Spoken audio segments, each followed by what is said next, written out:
এবার গ্রুপ অ্যাক্টিভিটির মাধ্যমে আমরা দেখব তোমরা কতটুকু জানতে পারলে। ঠিক আছে, এখানে 5টা গ্রুপ করা হয়েছে, 1 2 3 4 5। ক্লিয়ার? প্রথমে গ্রুপ 1 কে কোশ্চেন দেবে। গ্রুপ 1 এর কোশ্চেন যদি ঠিকঠাক না হয়, आंसर ঠিক না দিতে পারে, তাহলে গ্রুপ 2 এবং এভাবে কন্টিনিউ হবে। ঠিক আছে, প্রথমে গ্রুপ 1 এর জন্য কোশ্চেন আমাদের ধাতুর সাথে লঘু খনিজ অ্যাসিড যদি বিক্রিয়া করে তবে কোন গ্যাস তৈরি হয়? উত্তর একেবারে সঠিক। গ্রুপ 2 এর জন্য কোশ্চেন এক মোটামুটি কাছাকাছি কোশ্চেনই, ধাতব কার্বনেট লবণ তার সাথে যদি লঘু খনিজ অ্যাসিড বিক্রিয়া করে তাহলে কোন গ্যাস তৈরি হবে? আবার বলছি, ধাতব কার্বনেট লবণের সাথে লঘু খনিজ অ্যাসিড যদি বিক্রিয়া করে তাহলে কোন গ্যাস তৈরি হবে? Sir hydrogen gas. না, উত্তরটা সঠিক হয়নি।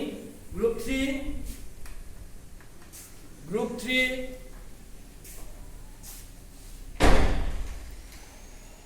4 group 5 carbon die oxide gas একেবারে সঠিক উত্তর। এখানে একটা কথা খেয়াল রাখবে, ধাতব কার্বনেট লবণের সাথে যেমন কার্বন ডাই অক্সাইড গ্যাস তৈরি করে লঘু খনিজ অ্যাসিড, ঠিক তেমনি ধাতব বাইকার্বনেট লবণ যদি হয় তাও কি হবে? কার্বন ডাই অক্সাইড গ্যাস তৈরি হবে। আর কার্বনেট লবণ না হয়ে যদি সালফাইড লবণ হয় তাহলে সালফার ডাই অক্সাইড গ্যাস তৈরি হবে। আর যদি সালফাইড লবণ হয় তার সাথে লঘু খনিজ অ্যাসিডের বিক্রিয়ায় হাইড্রোজেন সালফাইড গ্যাস তৈরি হয়। হাইড্রোজেন সালফাইড গ্যাসের গন্ধ কেমন মনে আছে তোমাদের? কেমন গন্ধ বলো তো?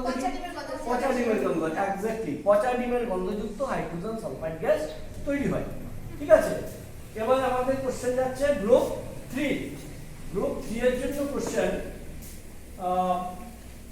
দুটো সাবলেভেল সাবস্টেন্সের নাম বলো। বাহ, ভেরি গুড। ন্যাপথালিন, ন্যাপথালিন, এগুলি এছাড়াও আছে অ্যামোনিয়াম ক্লোরাইড, আছে আয়োডিন, এগুলিও কি সাবলেভেল সাবস্টেন্স। Very good. গ্রুপ 4 তোমাদের জন্য একেবারে সহজ কোশ্চেন। তাপমাত্রা সম্পর্কে তোমরা জানো সবাই। তাপমাত্রার এসআই একক কি কে বলতে পারবে? গ্রুপ 4 তাপমাত্রার এসআই একক কেলভিন। Very good. তাপমাত্রার এসআই একক কেলভিন। তাহলে আমরা মোটামুটি জিনিসগুলি জানলাম। তাপমাত্রা আরো দুটো একক আছে। নরমালি কি হয়? সেন্টিগ্রেড স্কেলে সেন্টিগ্রেড, সিজিএস এককে, আর আরেকটা কি আছে? সেলসিয়াসের সাথে আরেকটা ফারেনহাইট। এক্স্যাক্টলি। তাহলে এই জিনিসগুলি আমরা আজকে মোটামুটি ভালোই তোমরা শিখতে পেরেছো।